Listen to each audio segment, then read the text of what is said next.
Hello everyone, I'm joined in today by the one and only Broughy1322. How are you doing? I'm doing good. I'm doing good. How are you? I'm fantastic, thank you. Like I said, I'm really excited to have you on. You are like, we go back a long time. A long way. A long way. Years. Many years.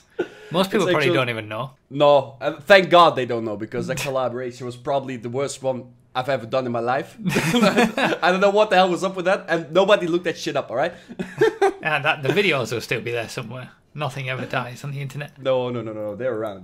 But it was fun though. It was fun, just hanging out. I don't know what exactly. I think it was some sort of like, I did a custom job review show back on my channel. I think you did something very similar, and so like we ended up just joining. And, you used to do custom job reviews, and I noticed what you were doing, and I thought, oh, this is pretty cool, and I just shouted you out, and then I ended up participating in one of your custom job reviews. I think that's what it was. Now that I remember, it was. Yeah, it wasn't even really a review back in the day, but it was just us dicking around on the track. Yeah.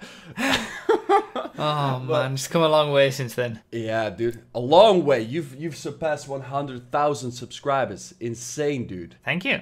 It's absolutely crazy. I'm not. I don't do it very quickly, but you know, it just gradually increases every now and then, little bit by bit. So there's a couple of things I'd like to talk about. First of all, do you do YouTube full time nowadays? Yes, I do. Yeah. Right. With Twitch as well. Thank God, because that's the first thing I want to talk about. That's the YouTube apocalypse number 2. Because this is the second one we got. This one is quite a hefty one. Yeah, I lost a monetization on a video recently, just last week. It was the GTA content creator series that I do, where it's literally just a live stream, where a live stream replay. So I live stream on Twitch, where I go through a lot of jobs submitted by the community, a lot of races. And that was it. That got demonetized for some reason. It was unsuitable for advertisers. And then I put it in for a manual review, and it came back also still unsuitable for advertisers. Have no idea what that is, what it would be unsuitable. But then a podcast that I did with A to the J, one of the people in our community, who started talking about jerking off with jalapenos. For some reason that didn't get flagged as unsuitable for advertisers, so it beats me how it works. But yeah, thank God for Twitch. Yeah, I can imagine, because I think a lot of the revenue stream is now from Twitch. Is basically everything. It's your fans supporting you. Thank God for that. Yeah, absolutely. It's been a long time, well, quite a while, I would say, that YouTube hasn't been my main source of income. And obviously it's still the thing that, ironically, I focus on the most. But it's the supporters. You know, I am so thankful to my supporters and the people who watch me, because they are the reason that I'm able to do what I do, because it's them subscribing on Twitch, donating, things like that help me to make the videos, because YouTube alone wouldn't be enough at my level to survive on. And just imagine, right, if you're like, you thought you had that like minimum income to do YouTube full time. And then, right then, this happens. Yeah. Like, you're absolutely screwed then. If you just quit your job and you're like, yo, I'm going to do this YouTube thing full time now. And bam, it's all gone. It's all down. And the system is just messed up. That's the main thing. Because I've been hit too. Like, and my story is even more ridiculous. Because the video I spent ages on working. Like, you might have seen it. That Battle Royale-esque trailer. Yeah. So that got hit by demonetization. So I requested to review it, and then it got like deemed ad unfriendly again. A few days later, I uploaded a rant on Sonando, where I dropped a whole lot of bad words in it, right? Yeah. So obviously that got deemed ad unfriendly, requested a review, and then it was like, yeah, this stuff is fine. No way. Yeah, what's going on? Oh my God, it's so ridiculous. It is ridiculous. And then there's no transparency to say, you know, like with your content ID stuff, when it gets a match of a song and it tells you the exact location of the part of the video that has the song that got matched. There's none of that for this demonetization ad friendly. It doesn't tell you which parts of the video are not advertiser friendly. It's ridiculous. Yeah. You're at the 100K subscribers, so I believe if that's still a thing, that you get a direct contact at YouTube as well, right? Well, every now and then you get you can go into this like 3-month course where you can talk to someone and they tell you maybe what you can do with your channel to help improve it and things like that. But trying to get an answer out of them about various things is still like getting blood out of a stone. So if you're not within that 3-month period where you're doing that course, it's even more difficult. Jesus Christ, man. It's just messed up. It really is. It's creepy. It's just great. I'm so glad that you got like the biggest revenue stream is Twitch for you. That's a very lucky thing for you. Yeah, and I feel really bad for the people who don't have that, because not everyone has like certain entertainment value just to pick up streaming and just ask support from viewers. Like, that's not a thing for everyone, and those people are really screwed. Yeah, it is. It would be, super worrying if this was happening, and like you say, you were just on that cusp of being able to do this full time, quit your job, and then you start seeing a drop in your income because of seemingly random demonetization. It would be scary. So where do you think this will go in the future? What's going to happen for YouTube? I don't know. I really don't know. It can go one of two ways, I think. If YouTube actually book up their ideas and start being a bit more transparent and more, have more communication with the people who are creating the content, then the people will, go, okay, let's work around it. But I think if it just continues to be like this, the problem is that there's no alternative to YouTube, really. There's no other big place to get your videos out there. So maybe it will just be a case of people will start I mean, for me personally, I'll be continuing to make the videos that I make anyway. I just may have to look at other funding sources. People might go to external sponsors for their videos and things like that. I don't know. It's tricky times. Is it a possibility for you to start upload? Because I think you can upload videos now to Twitch as well. Is that like a possibility for you? You can. I've never really tried it. I guess I could, but again, there's no viewership yet, you think? Yeah. The people that the whole ecosystem of YouTube is built around the videos and the subscriptions and getting the videos out there, whereas Twitch is built around the streaming. So each one is trying to, build up the opposite side. But I think neither is quite there. The YouTube live streaming is not on the level of Twitch, and the Twitch video uploading isn't on the level of YouTube. So I think it would take a bit more time before that becomes a proper possibility. But with Amazon, putting money into Twitch, you never know. Yeah. Hopefully that'll be the case, because I think if that were to happen, then YouTube's definitely going to get a wake-up call, like, whoa, shit, we got competition now. Yeah. There's people, like, they're seeing another platform as a viable platform to start uploading to. So hopefully that will be the wake-up call they need. But at the same time, I can't help but think that it's basically YouTube trying to turn into, like, a sort of Disney-like platform, where it's all PG stuff that's getting monetized, because like the makeup channels and whatnot, like those make up a massive part of YouTube. They don't get hit at all. Like they're totally fine. And I think the main thorn in YouTube's eye is PewDiePie. That's their flagship guy, and that's fucking PewDiePie. And they're like, we don't want that guy there. We don't want that content. That's not the face of YouTube. That's not the face that we want. But that's the face that it got. I don't know what YouTube is trying to do these days, and whether, I think, because even if Twitch starts allowing video uploads, they're going to run into the same sort of issues with content ID and advertisers not wanting to advertise on some stuff.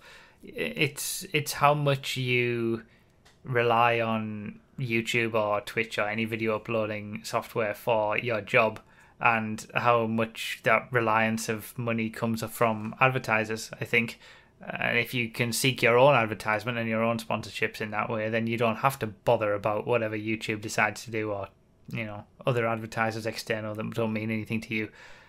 It's tricky times. I don't know. It's still a very new medium, and it's only getting more and more influential and more powerful. But it's still very new and still has many hurdles to overcome, I think. So how long have you been doing YouTube/Twitch full time then? I would say maybe a year and a half now. Possibly maybe a year. A year to a year and a half full time. So what was like the exact factor that made you take that step? Like, was it like you saw like a certain revenue stream, you thought it was enough to go full time, or was it like, all right, this is the moment, it's all working out right now, I should do it? Or what made you do it? Funnily enough, I got this question on my stream last night. Like, how many subscribers did you have when you decided to go full time? And my answer was, I didn't base it off subscriber numbers or viewer numbers. Ultimately, the only thing that you can ever base it off is money and how much money you're bringing in to be able to support yourself full time. For me, I had a part-time job, and as I built up YouTube, I was able to have less days at the job. So I would do 5 days a week, then I would take one day and do 4 days a week at the job, and then spend more time on YouTube. Then as YouTube grew, I would take 3 days at the job and I would build it up that way, and then eventually got to the point where I would be better off, and that the job was and I was getting sick of it at that point as well.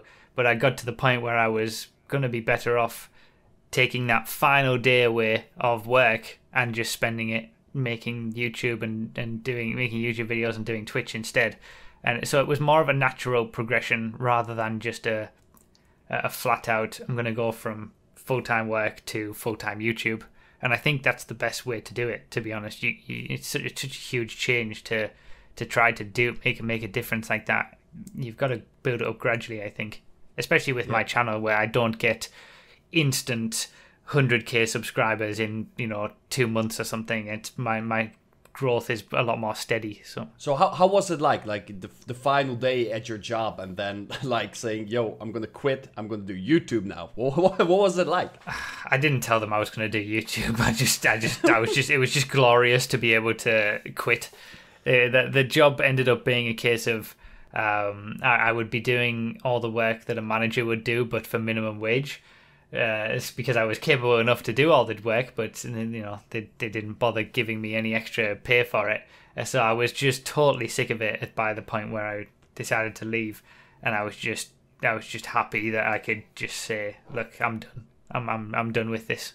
I remember. I think you worked in retail, right? I worked at a karting circuit. A go-kart circuit. Oh, really? Yeah. That's so funny. I started off as a circuit marshal, and then I ended up running events and all this kind of stuff, but I didn't get paid any extra for doing that by the end. It's so funny though, like in contrast to your content, what you do, that you actually worked at the karting circuit. That's actually funny. Yeah, well, I used to race there as well, so... Yeah, did you stop that series altogether? I have not been paying attention too much to the real life racing series.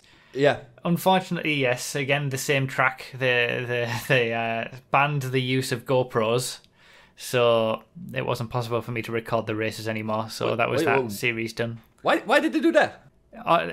They put it up on a safety measure that they shouldn't be on the helmet or on your body in case of a crash or something like that. I mean, I was doing it for 2 years and never had an accident or an incident with a GoPro, and people used to have them all the time and never any issue. But what their real reasons for it, I don't know. Weird. Yeah. Very weird. But it's like YouTube and Twitch and like doing it full time. Does it still feel the same as before, where you just did it for fun?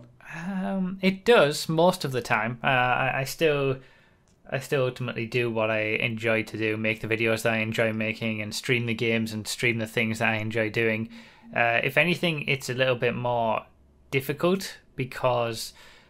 But previously, when I had the job, if there was something else that I wanted to do that would require more time, or just in general things required more time, I would be able to, like I said, take time away from the job and focus onto YouTube. But now, when it comes to the point of doing it full time, there's no more time that I can take away from anything. So I've got all these ideas, all these things that I want to do, and now it's a case of figuring out what to do for the best and where to spend my time, rather than just being able to do everything that I wanted previously. So it's a little bit more difficult, and it's very much a time management sort of thing. But yeah, I still enjoy it. I never really switch off from it. You don't go, be able to go home at the end of a work day and forget about it. That's not what it's like being a full-time YouTuber or streamer. It's always in my mind. I'm always thinking about it. I'm always on social media. I'm always trying to fit in some work. I haven't played a game offline, not on a stream, for ages. I just don't have the time anymore. So, but I still enjoy it, and you wouldn't be able to do it like to that extent if you didn't enjoy it. So what does your like normal work day look like right now? It depends whether I'm streaming on the night, but I guess they're mostly the same. I'll get up and make some videos, either edit some footage from a previous stream that goes up as a video, or do some vehicle testing on GTA, or whatever it is that I need to do for the next video. Just edit, make a video. Or not even make a video in one day. Sometimes they take a lot longer than that, but pretty much just video making and then streaming on a night on the days that I do stream. There's a lot of back end stuff as well when it comes to answering emails and contacting people and all this kind of stuff. Doing podcasts with the great Sonny Evans, things like that. It sounds really cool to do, but at the same time, I'd be a little bit worried about days where you either just like don't feel like it. You got those work days as well, right? But you still go to work, you get things done, obviously. But like doing YouTube is a very creative way of making money. And I can imagine that there's some days where you just don't have that drive / creativity to create something. Do you ever run across those days as well? Yes, not all that often, to be honest, which I'm pretty happy about now that you mention it.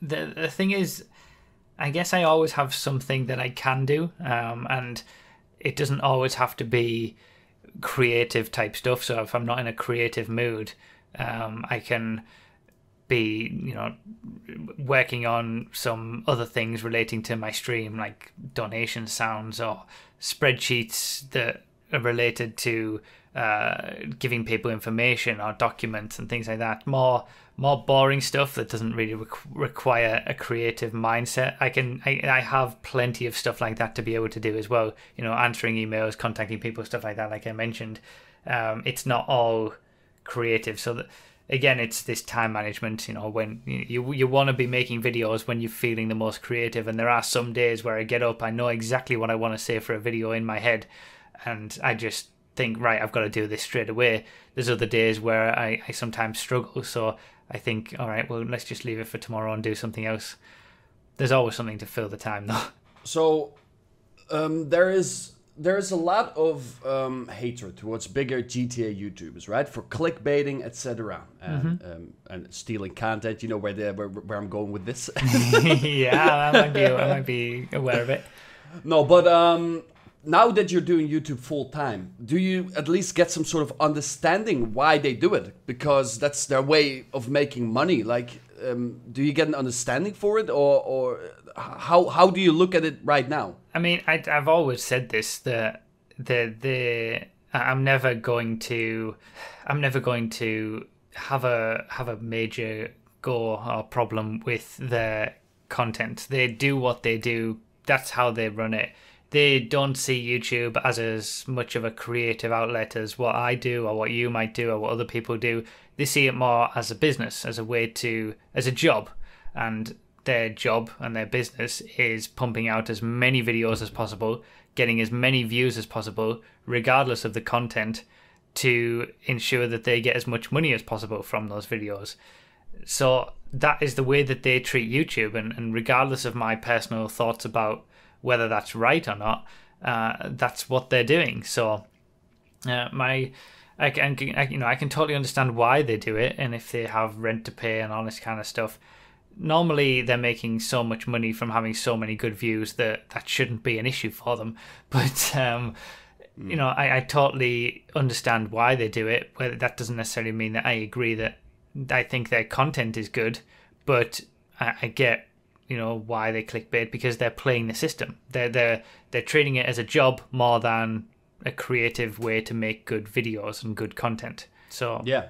But that's like the biggest difference between you and, for instance, Mr. Boss, because you have that interaction and respect from the community, and the interaction like is probably the most important thing for you, because if you didn't do that, and if you were to treat it the same as Mr. Boss would, you would not get the support over at Twitch. No, that's it. You know, I care about the game. I've been a GTA fan for a long time. I care about racing and motorsport, and I think that comes through in the kind of videos that I make and the content that I put out there in my streams. And, you know, I care about the people who are watching because they're allowing me to do what I do.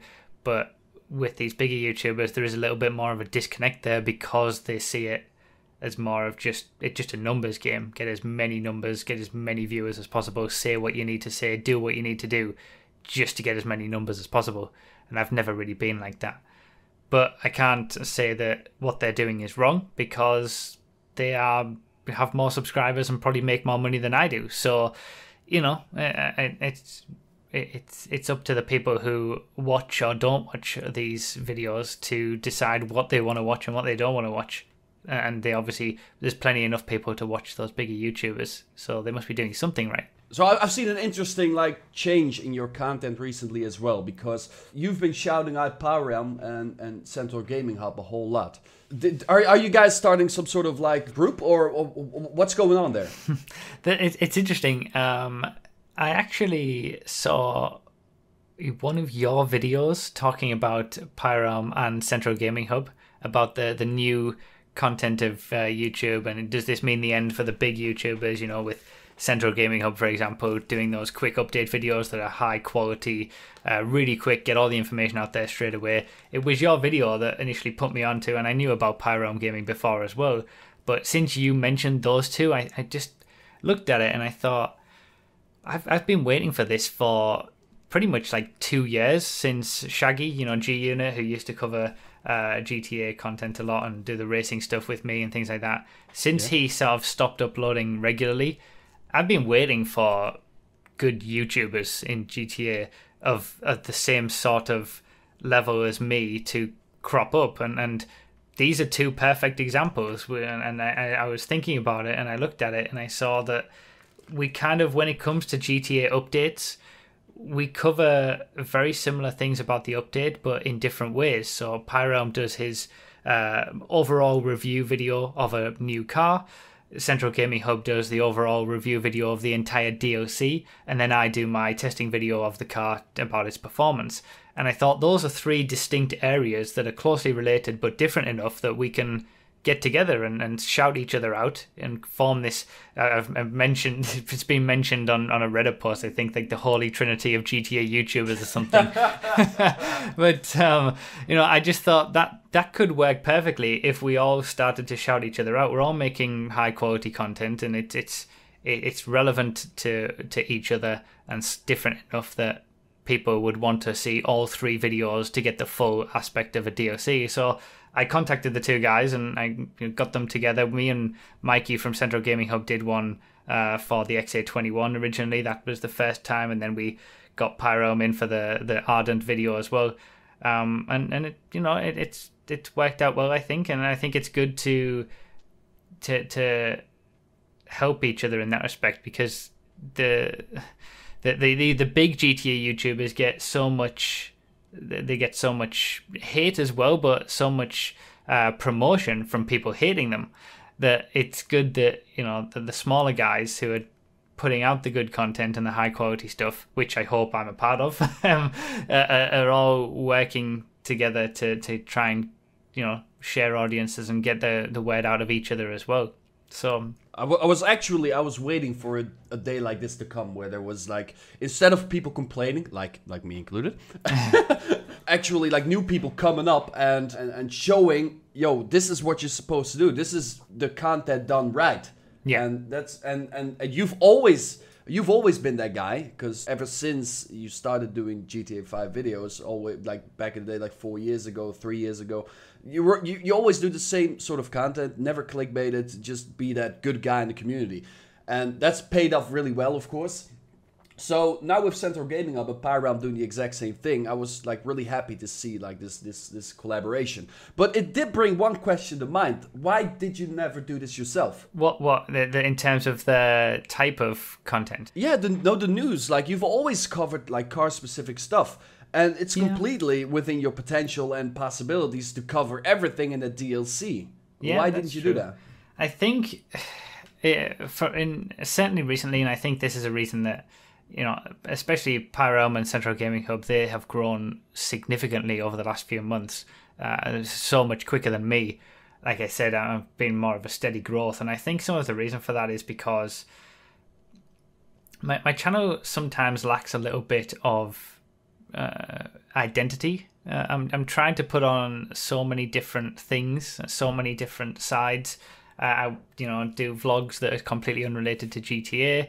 I put out entertainment videos, Twitch replays, Twitch live streams, and just general racing stuff as well, not just informational videos. So I can understand why people flock to the channels that just focus on one specific thing, every single time, and are more reluctant to subscribe to what I do. When it comes to me covering the news, it is something that I've thought about doing before, but I'm always stuck in this what do I do for the best? What is best for for the channel, but also what is best for me and my enjoyment. And I think I enjoy more the playing of the game in terms of the racing and showcasing good tracks and having fun on streams and having a bit more of myself on the channel rather than focusing entirely on GTA news and every single video is a GTA testing video or an info video or something like that. And although that isn't good for me from a numbers perspective, subscriber wise, I've never seen the growth that those two channels do. I feel it's better for me from just a creative standpoint on what I want to do with the channel. So, I could have done the news and when it comes to the review videos, the vehicle review videos that the Pyram does more in depth, I originally didn't do those because, as I mentioned, Shaggy G-Unit, he used to do them. He used to do car showcases for pretty much every single car. So back when he was doing his thing, I didn't bother to obviously do the same thing that he was doing. I didn't want to just, he was already doing it, so I didn't bother. And at that point, I found other things to do, and I didn't really think to sort of pick it up after he left because I was doing my own thing. So, yeah, it's tricky to find where to focus your attention on and where to focus your time. And sometimes what's best for the channel in terms of raw numbers might not be best for you personally. I can imagine, especially since you're doing it full time right now. You gotta think of your mind as well. Yeah, that's true. Not just about the money. Yeah, you gotta actually have fun in what you do. The same goes for like real jobs. Call it real jobs. Yeah. But you gotta have fun in what you do. It's the most important thing. Yeah, so, that's true. As for GTA 5, what do you think is what's next? What's gonna happen with DLCs and whatnot? I think they'll milk it dry, to be honest. I think they'll just keep pumping out the same thing, repackaged in different ways, and milk it until it's dead. Really? Honestly, I think we talked about this on one of my recent podcasts, that GTA Online performed the best it's ever done in June and July in terms of shark card sales this year after the gun running DLC. And that's in its entire 4-year history of being GTA Online. So if they're getting those sort of numbers in shark card sales, they have absolutely no incentive whatsoever to bring out anything else, to stop with the DLCs or the new content. No matter how shallow the content might be, if it's priced correctly to get people to purchase those shark cards, I think they'll just keep doing it as long as they possibly can. Until they see that shark card dip down, then they'll look to the next thing. And that's literally all I think they're concerned about at this point. That's what's been going on lately with Rockstar in general. They've been trying to please the shareholders more than they've been trying to please the community with their content, and I think that's like the main reason why they're pushing the GTA 5 in this direction, which is as well really scary for future Rockstar titles. Because there is no going back. That's the thing. I don't think there's a going back anymore for them. They have to think of more and more lucrative ways to make money. And gun running was one of the really like vicious ones, where like with little things like, yo, you can research stuff and buy it that way. So I think it's free, or you can just buy your way out of it. And waiting around is you wait around for an absurd long time. So people are buying their way out of them. Yeah, it's very insidious, and it's something that I've seen a lot more of over time as time has gone on with GTA. Just any way to extract money from the game to get people to buy shark cards. I hope this just doesn't mean this is like the bar. They're setting the bar for every Rockstar game title in the future with this sort of DLC. Because like if Red Dead 2 kicks off with some sort of gun running mindset, then it's going to be messed up from the start. I don't know. I think gun running in particular was a significant sign that GTA isn't GTA anymore, and they've completely abandoned what they previously would have had as a vision for GTA when they first created it, GTA Online especially, and when we saw heists come out and things like that, people wanted more of that, but they've gone to the easy content that makes them money. So when it comes to the other games, hopefully the people in charge of those games initially still have that same vision for those games, and I absolutely 100% believe that Red Dead Redemption 2 is going to have some sort of microtransaction in the online portion as well, and gradually over time it will just get insidious, just like GTA Online has, but it will probably start a little bit worse because they know what they're doing now, and they're never going to make the same mistake again of releasing a free Beach Bum DLC pack like they did with GTA and keep the prices low. But it's always a thought when people ask me, what do you think is going to happen for GTA 6? What's the next GTA offering going to be like? I don't have an answer. I just don't know. To me, the one thing that I've tended to go towards recently is that the next GTA will be a completely online affair with some single player in there, so you can do the single player story on your own, but maybe with your online character, and it's all interwoven into one big world.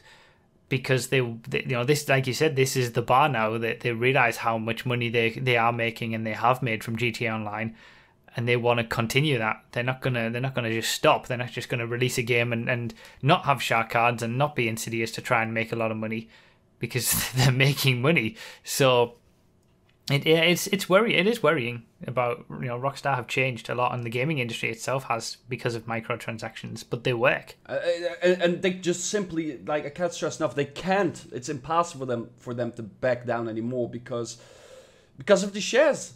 Yeah. Because it's all going upwards, and if they stop doing that, that means that the game is not going to make by far as much money anymore as it did before. And that's the whole reason why we probably don't see a single player DLC in the game either, because that's like, if the consumer buys that thing once, they can play for like whatever long time they want. Yeah. And a lot of development cost goes into that for bare payoff. Whilst gun running, on the other hand, yeah, that's making money for days. Yeah, absolutely, and that's how it is. And yeah, I every time I mention something like this on Twitter or something, you see people who say, we wouldn't have the DLCs without it, or all these different excuses to kind of get out of the microtransactions, a bad kind of style of thought.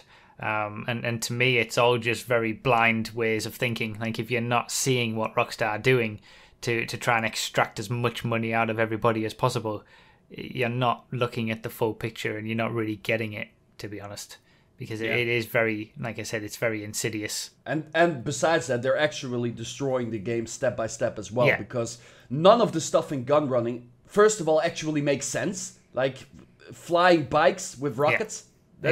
That's not GTA Saints Row stuff. No, it's simply, it's not. It's down the drain at this moment in time. And besides that, the actual servers can't even handle all that stuff. The servers were never built to handle flying bikes with rockets and whatnot. No, it's glitchy enough as it is. And when you think, like, I was actually on the stream last night, I just went on a big rant about everything that Rockstar had done wrong, and this was totally unintentional, but it started off with me ranting about the Ardent and the fact that you couldn't use it in races, and then I got onto the GB 700 that you can't use weaponized, but you can use it unweaponized in races, and where's what, you know, the opposite ends of the spectrum on that.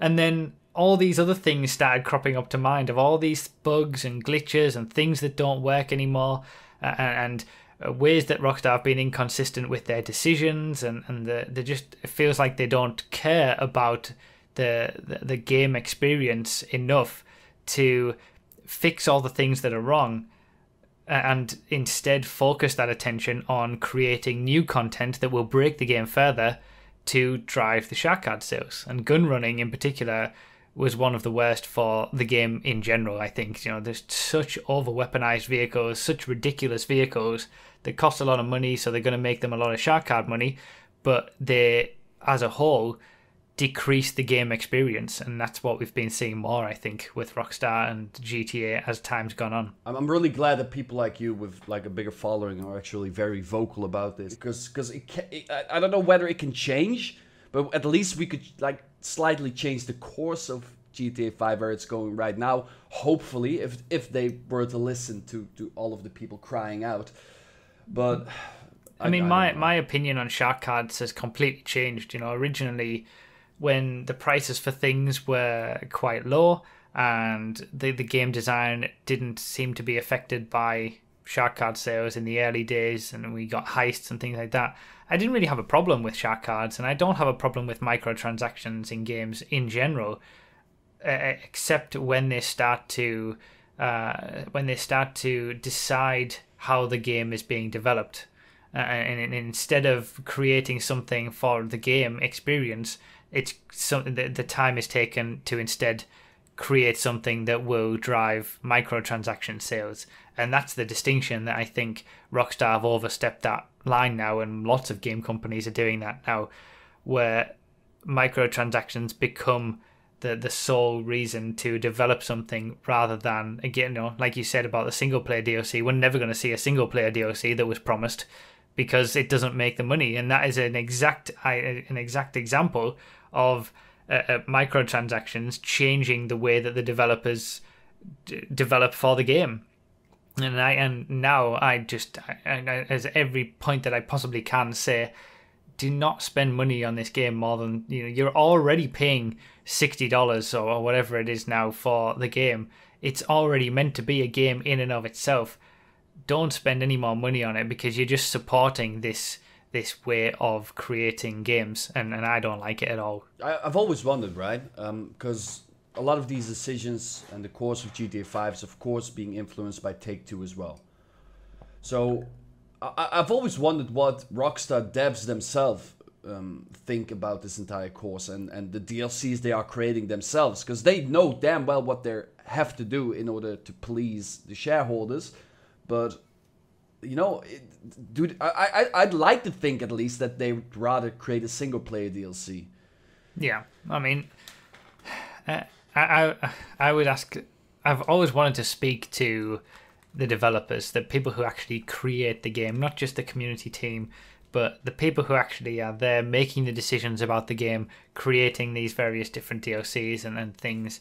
On a very small aspect of it, I've wanted to talk to the people who program the cars and decide that the Moonbeam should be in the muscle class instead of the Vans class, for example, you know, and little things like that. Just what is the decision-making process behind that? But then on a bigger scale, you know, actually talking to the people who make the decisions about the DLCs themselves, and yeah, like you say, what they think about what they're creating. Is the team that are working on GT Online now just a small team that are there to pump out code that makes money? Whereas the people who actually have the creative mindset, who created all GTA and all the other GTA games in the past, the people who actually want to create good content, are they now working on something else instead? So it's we just know so little about everything that goes on in the game, the game creation phase, that it's just it would be an eye opener to see what is going on there. But I don't think we'll ever gonna learn that. No, to be fair. no, we're never gonna get the answers to those questions. No. They're a very tightly knit like company and not transparent at all. No. Which is fair. Like they are more transparent than most of the gaming companies out there anyway. Yeah. But they're the top dog. They don't really have to be transparent about anything. They're making so much money in the gaming industry, but they're the number one really. I've always find it so funny that Rockstar is the one company that everyone's always expecting to go to E3, but Rockstar at the same time is the one company who doesn't even fucking need E3. They can blow up the internet, right? The entire internet by dropping one tiny little tweet. Yeah, that's it. It's amazing. So what's next for the channel after GTA 5? Have you thought about that at all? I have, and I think this is a reason why I like to have a bit more of myself on the channel, and more racing related stuff outside of just GTA info videos. So obviously I do GTA racing stuff, but I feel like I might want to get more into other racing games as well, and racing in general, motorsport in general. And I don't know, in terms of GTA is probably always going to be there. It's always going to be a thing. It's not going to just die away. And especially with the 5M modded servers on PC, there's a lot more life to the game. I think even after, or especially after Rockstar stop supporting it or looking after it. To be honest, I think there's more life in it with what the community can do with it. But yeah. This is, I try not to put all my eggs in one basket, and although a lot of my viewers are here solely for GTA and maybe even just solely for testing videos, there's a lot of people who, mostly the people who probably watch me on Twitch and support me to an extra level, that want to see more than just that.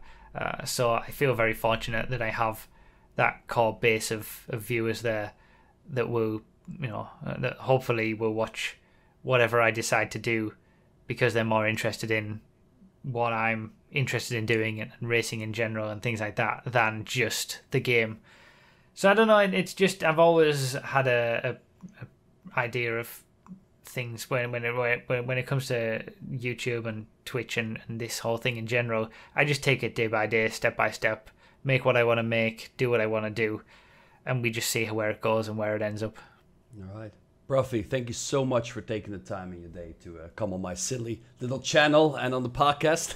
I had a lot of fun. Thanks for having me on. Yeah, it was a fantastic chat. Guys, if you haven't done it already, you probably do know Broughy, of course, the man, the myth, the legend, but check him out. Links will be in the description down below. Broughy, again, thank you, and peace out. Thank you, man.